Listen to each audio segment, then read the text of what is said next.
So the present Chief Cabinet Secretary Yoshihide Suga is likely to be the next Prime Minister, and some people criticize on the Twitter that Yoshihide Suga really hard-line performance as Chief Cabinet Secretary probably doesn't make him a good Prime Minister. Some people do say that. The Chief Cabinet Secretary is mainly responsible for holding press conferences, and Mr. Suga answered questions from the press corps.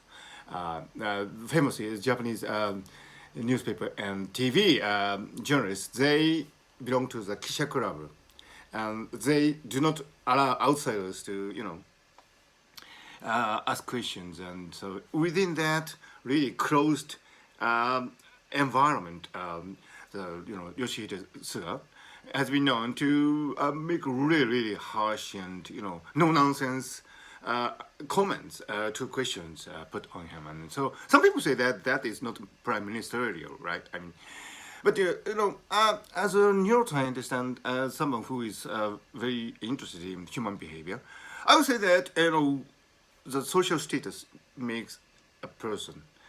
In Japanese, we have this saying, Chii ga hitoをつくる, which means that the position within the society would make the man and make the person.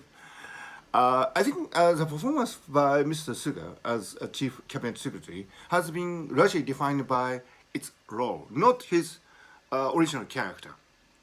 And you can probably remember Sean Spicer, who was a press officer, or whatever it is you call, in the White House under President Trump. Sean Spicer was known to make these, no-nonsense,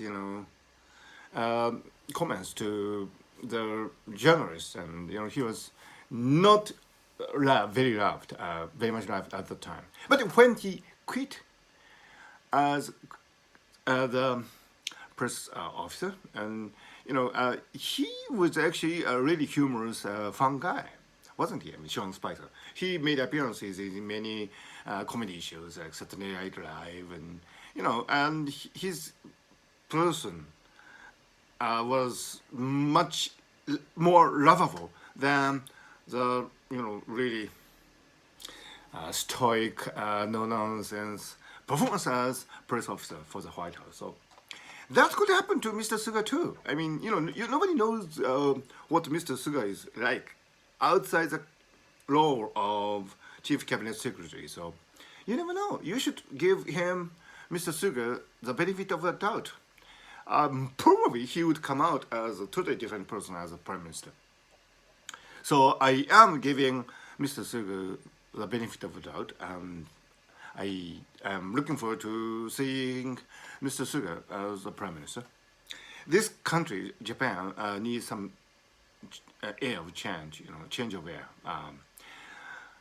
And probably with